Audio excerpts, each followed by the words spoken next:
Welcome to today's webinar on completing Module 1 in OLDC. For those who may not know me, I'm Lauren Cook, the CSB team lead at NASCSP. Before we begin today, I'd like to go over just a few housekeeping items. All of these are currently on mute. If you have questions during the webinar, you can ask those questions using the chat option on the webinar toolbar, which can be found on the right-hand side of your screen. We'll see a text box where you can type your questions. Select all panelists to ensure that all of our presenters can see your questions. Questions will be read out and answered during the Q&A portion of the webinar. You'll also have the opportunity to raise your hand and we'll unmute you so that you can ask your questions. Be recorded and then posted and available on the NASCSP website.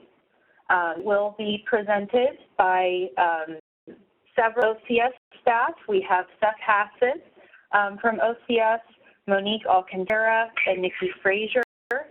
And then we also have NASCSP staff available on the webinar today: Jackie Orr, Kate Kajowski, Barbara Mooney, Kate, and myself are all on the webinar with you today. So with that, I'll go ahead and turn this over to Seth Hassett. Thank you, Lauren, and thanks to everyone for joining us in today's webinar.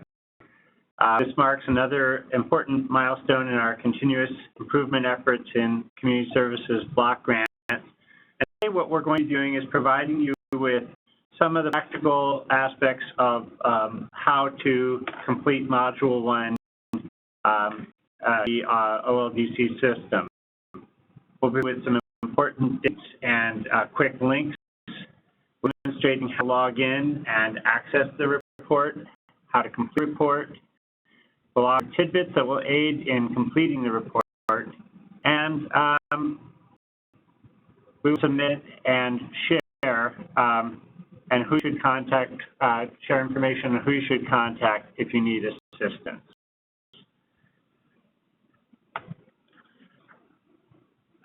Just to highlight where we are in the process, OMB cleared the CSBG annual report on January 19th.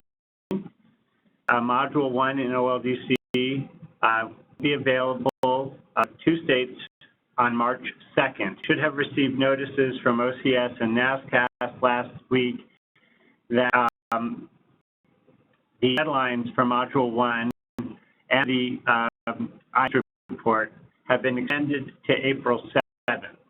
So we are entering a very active phase here, and this, again, we know this is the first time ever for submission of these annual reports. So we're going to be working closely with you, and with that, I'd like to hand over to Nikki Frazier to begin the presentation on this process.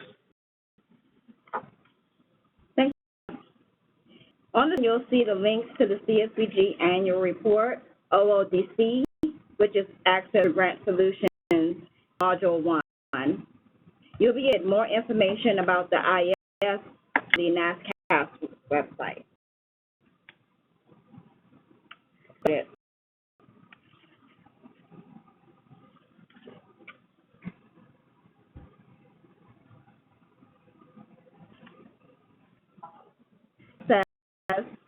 One of the annual report through the Grant Solutions website, https://home.grantsolutions.gov. You'll be using your username and password that you have previously received. Any questions about your login, please contact me, Nikki Frazier, at nikita.frazier@acf.hs.gov.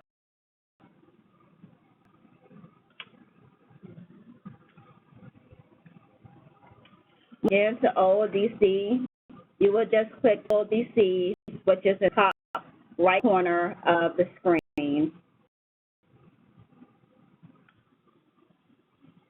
OLDC. We have the OLDC home screen. If you have the enhanced version, you may see reports that you have worked on under My Recent Activity. Start in your report, you'll click Report Form Entry.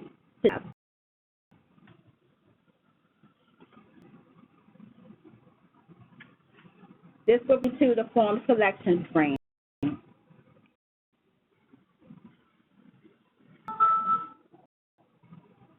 You will select CSBG. Two, you will select grantee. That will be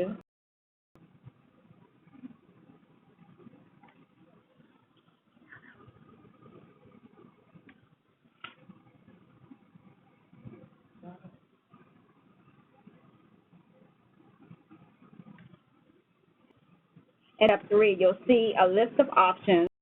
The annual report is under Annual Progress, Module 1.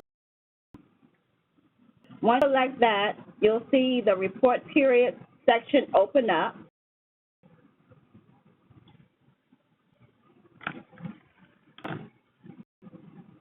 You will select the option that's for fiscal year 16. That's 10/1/15 through 9/30/16.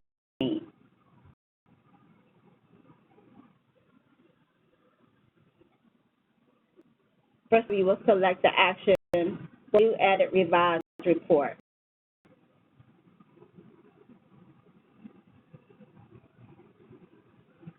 You see on this screen, we have already started this report, so it shows it's saved with errors.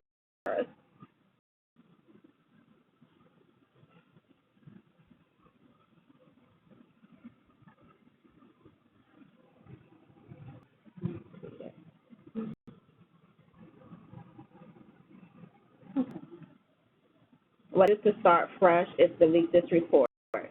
We are in the test phase, so Colorado doesn't have an issue with me deleting a report. Then, to start fresh, go to fiscal year 16, which is 10/1/15 through 9/30/16, new revised report, and we'll hit enter. We hit enter, you'll see that the screen shows that the report is initialized. At the top, you'll see that Colorado is selected for CSBG, the CSBG annual report, and you also see the report period.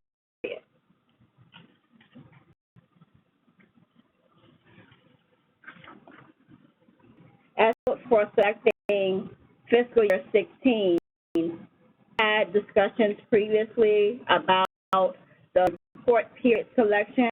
Please note that since you are filling out the annual report for fiscal year 16, you select the period for fiscal year 16. This will allow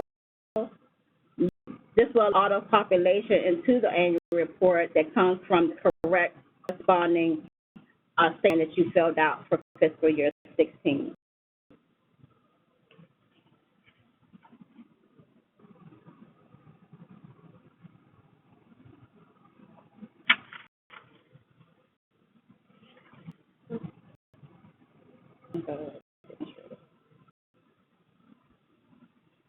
Back to the form selection page, select another option for a year, and choose New Edit Revise. You pop up say failed to populate prior year data. This is the message you will receive if you enter any other period aside from fiscal year 16. It'll go back to the previous report select page. So back in, the report has been initialized. So start on the report.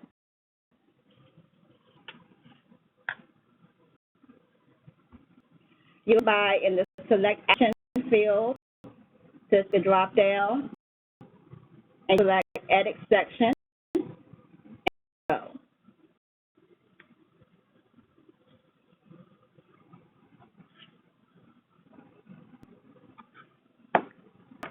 The response actions and the rest of the entries into the annual report, I'll turn it over to Monique.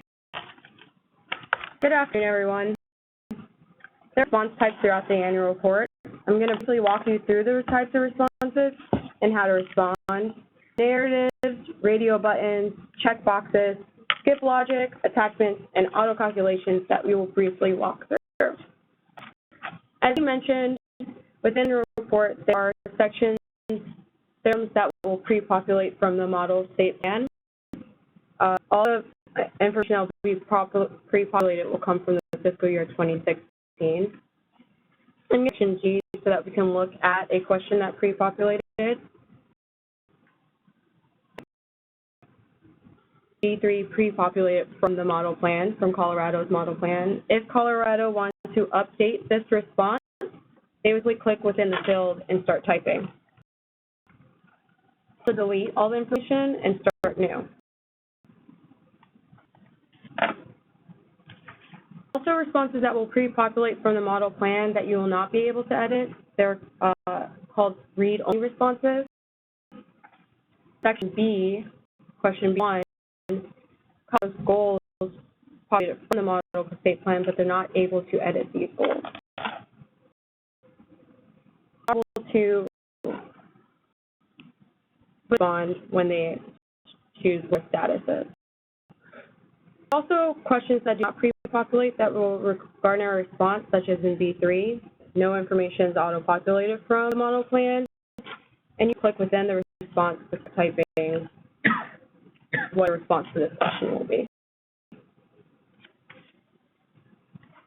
At the top, we have radio buttons. These are signified by a circular button from which you can select. Buttons only allow you to select one option, rather than numerous options. Then boxes, choose multiple checkboxes. As you can see in A1B, the radio button populated. So if you want to change that response, you would simply just click a different one.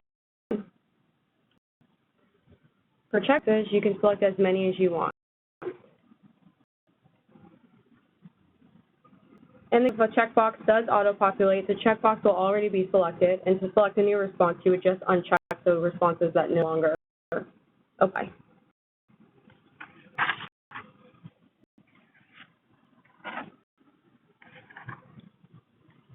As you select the U.S. Department of Housing and Urban Development HUD program, a checkbox appears. This is called skip logic. There are sections throughout the annual report which will result in you having to provide additional information once you select a checkbox, or depending on how you respond to a question. When it ends, you'll have to type the response into the narrative. The next question we have are tables, and also section C. Take all the other responses within the report. If you get a narrative within the table, you click within the narrative and start typing.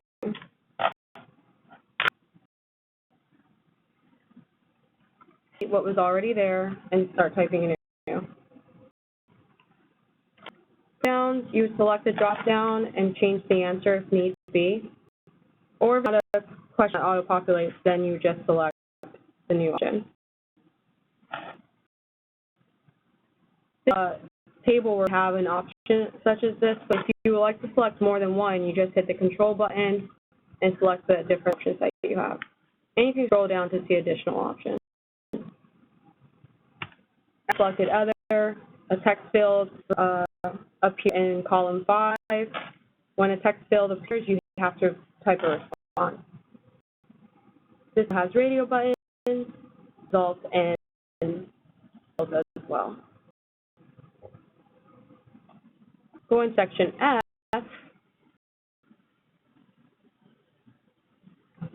Have date picker. In any table where we ask you to provide a date, you'll be able to click the down arrow and select the date from a calendar.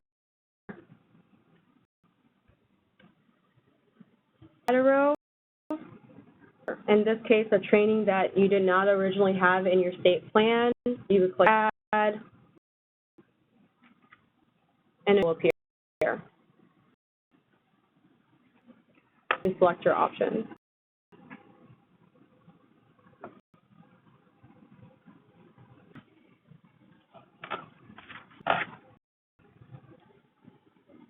This is the delete column.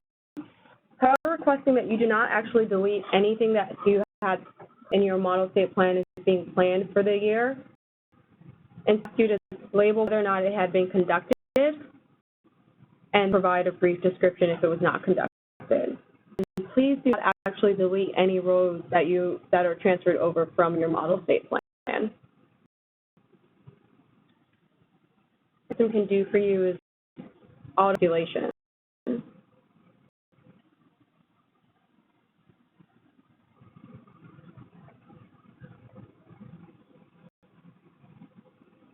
Here up.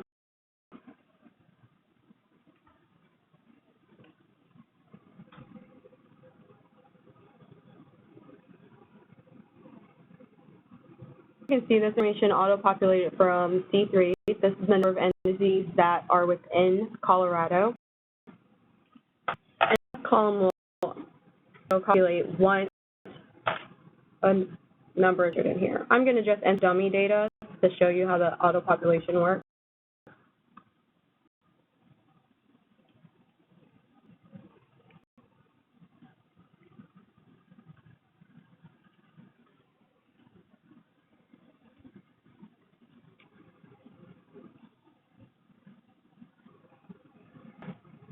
Once you have the data in the second column, you click validate or in,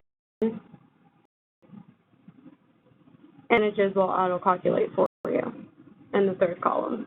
Again, in order for the auto-calculations to appear or auto-populations to appear that are from within the annual report, you will have to validate or save in order for it to update. With the end section at H, we also allow you to do attachment. Add an attachment.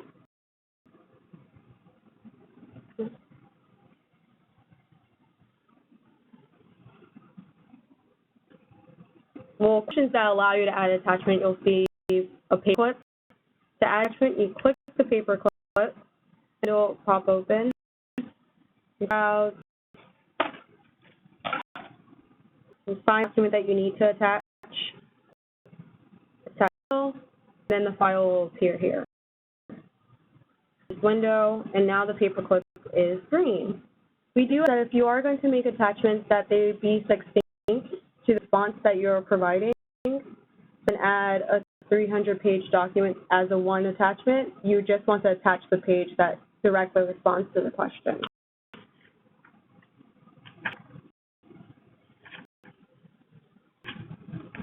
That, I'm going to hand it over to Nikki.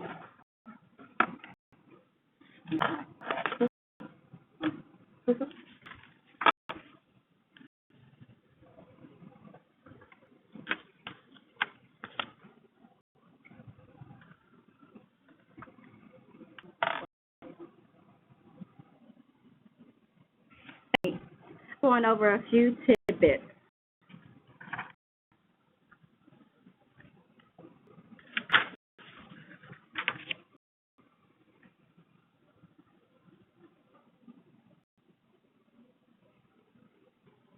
OLDC will time out after 20 minutes of inactivity.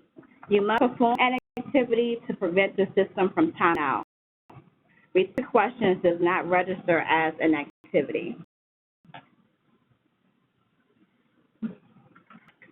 Activities include clicking on page titles at the very top of the screen, action titles, which appear at the top and bottom of the pages.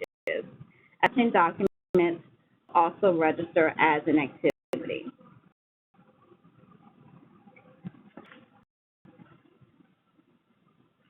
If you receive a timeout warning, hit OK to return to the form.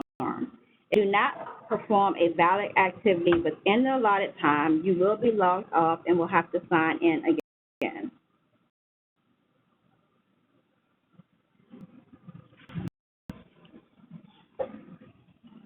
Here's a button. Section will take you back to the previous section. Save will save any changes that you have made so far. When you hit Add Attachments, it will open the attachment window. Clicking Validate will check whether there are any errors throughout this report, and the next section will take you forward to the next section.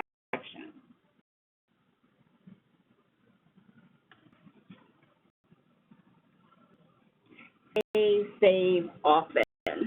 This registers as an activity and will ensure that you do not lose any information that you have keyed in. Any page, a warning message will appear. Click OK, but if not, hit cancel. Save, then proceed.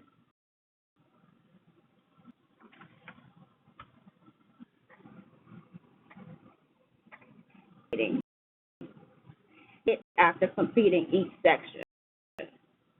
So perform as a save action. Updating any errors will appear at the top of the screen. You see demo that there were a list of errors, and you can also see on the screen where it appears once you hit validate.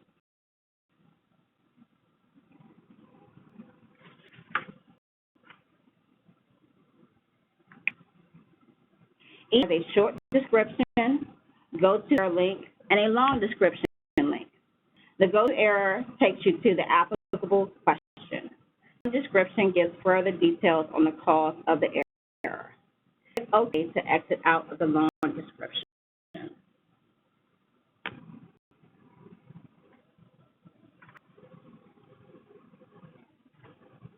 Clear errors. It's failures to respond to an item. This is due to a missed narrative, attachment, checkbox, state picking, or radio button. This certifies that a response has been given. However, the system does not verify the actual response. An error, declare error, you respond to the item and validate again. If an error does not clear, please send an email to Monique and Nikki with the item and error number.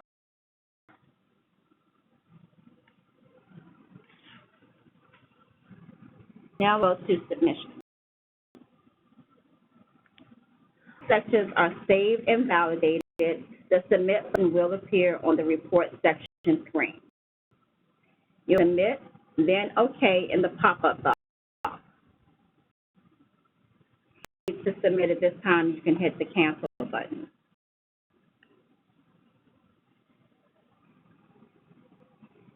Status will now show as submitted. Box confirm that OCS has received your report will appear. You'll click OK to close. If you do have to make changes, you will click Unsubmit Report, which is under Report Action on the Report Form Status page.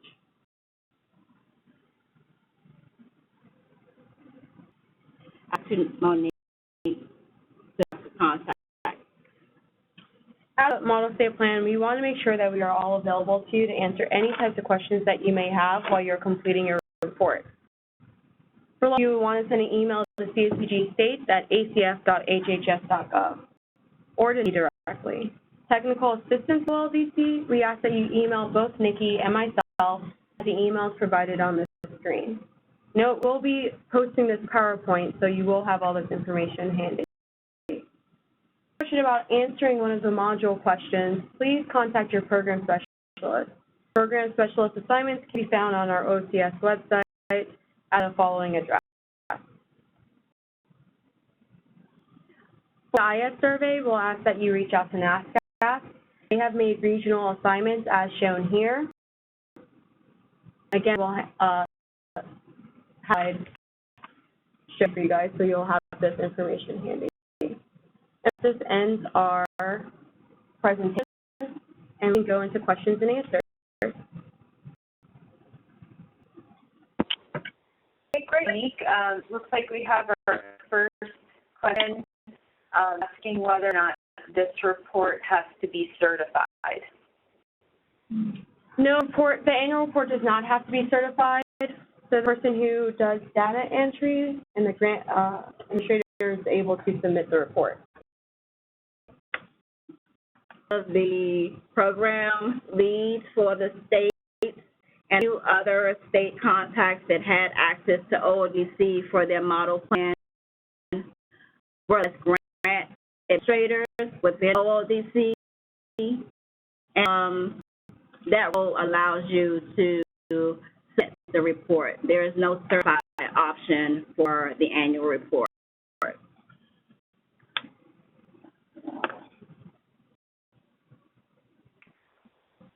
Okay, and it looks like we have another question about what will happen next once they submit Module 1 into OLDC, and what they can in terms of a review.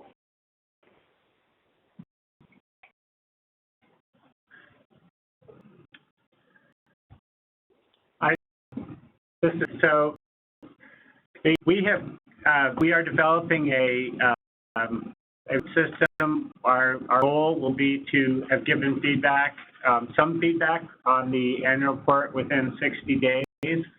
At this point, that may be, if there are items in which we had questions or needed further clarification, it's possible that we would note those and return the report for clarification, or it may be that the response would be that we have all that we need in terms of the response and the questions that have been submitted. But point we've been designing that feedback system, and our goal ultimately is going to be to have that incorporated with the plan, so that we will have a brief feedback document in terms of what sections, if there were questions, if there were items needing clarification, or if it was we have the information that we need. So I would say that, just in full disclosure, this is the first, as this is one of these situations where this is the first step. We've done this process, so we're going to be doing some amendment as we go, and so we'll be talking more with you after we receive the plans about what to expect in terms of the process. Okay, thanks. Next question is when we can expect to be able to get into OLDC to enter Module 1, if you have a login into OLDC. We expect that the Module 1 will be available on Thursday, March 2nd. A message just confirming that it's live.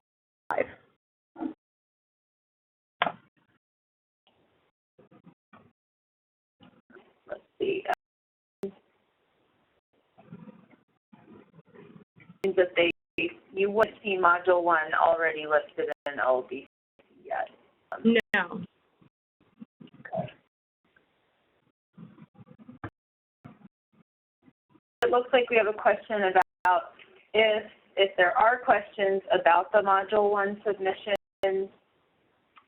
who would contact in the state office? Would it be the person who entered Module 1 into OLDC, or would you contact other within the state office? For purposes of any clarification, we'd be going back to the designated CSBG state contact person, the person that normal point of contact. In terms of any clarifications, if there is a technical issue, you may work with the person who is completing the document directly. If there are clarifications on the content or any questions that we have about the content of what was submitted in the annual report, we would be going back to the state CSBG assigned the official contact person. That isn't not the state official, but the person who is our regular point of contact from the state CSBG agency.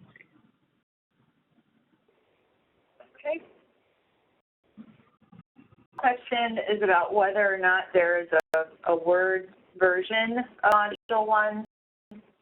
There's a Word Module 1 available on the NASCSP website. If you go to the Next Generation page, you'll find it there where you can download it and start preparing your answers so that then once it goes live, you'll be able to start turning.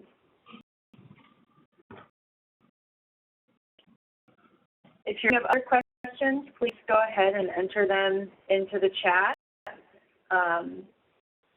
You can slow it down a little, but you can take some more if you're thinking of more questions.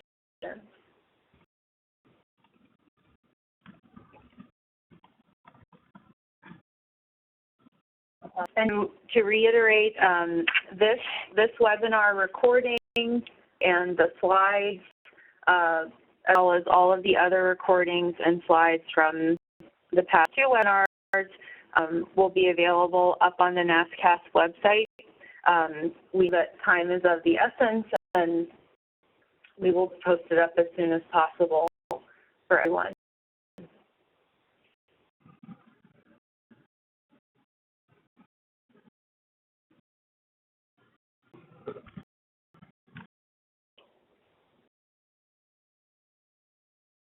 All right, not seeing any additional questions coming through.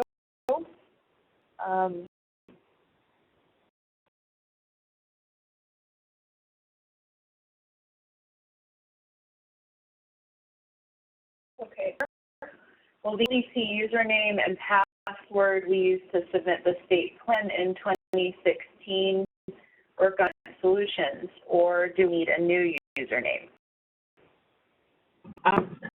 Some last year, everyone that received usernames and passwords previously for OLDC should have received an email from Grant Solutions saying that OLDC would no longer be accessed due to sign-on, and that was the extranet website that was given originally when we started the process.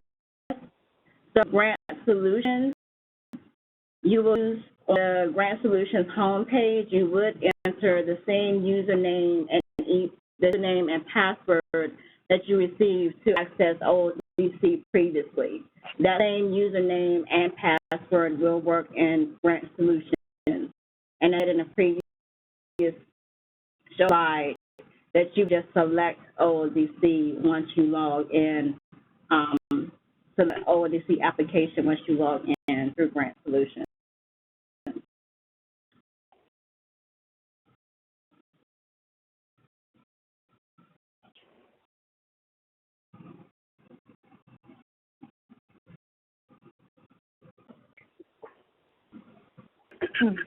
If you have staff, just to note quickly, if you have staff that will be working on the Module 1 that does not have access to OLDC, then you submit the OLDC access form like you've done previously to me. This is, by the way. Okay, great. And folks have.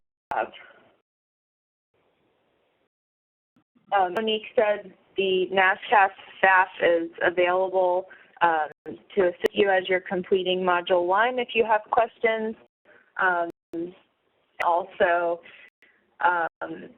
with your CSV GIS submission, you have regional contacts. So reach out to us if you're having any issues or find any questions. We're happy to help.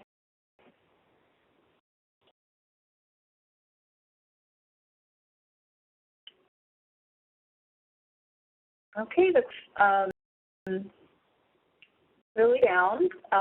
Like we said, please send anything you think of after the webinar.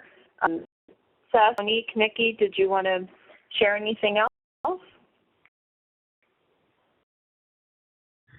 I think the function today is just to kind of give some basic ideas about the kinds of interaction with this form, getting in and what it will look like, and what you should expect in terms of the auto population, the different types of fields that you'll be completing.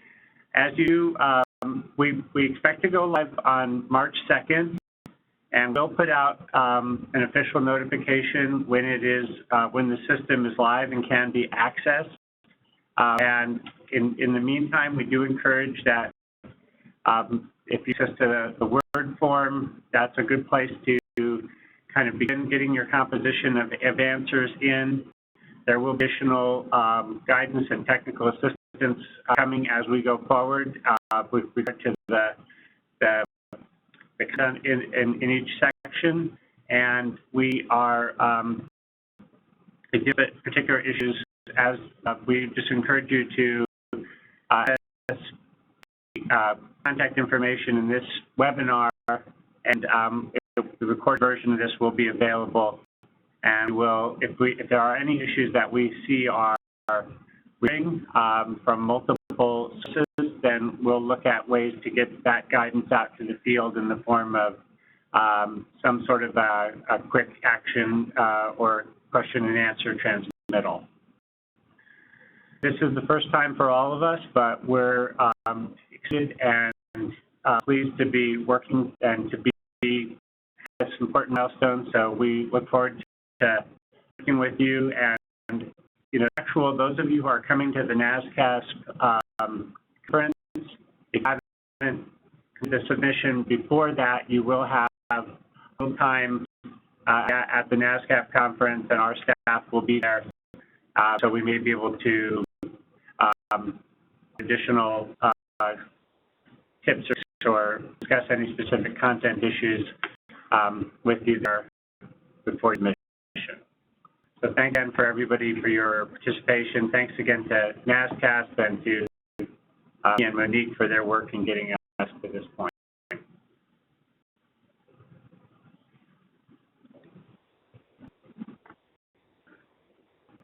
Thank you, everyone, for attending the webinar today. We'll have this posted as soon as possible, and look forward to seeing many of you at our conference and working together over the next month for this submission.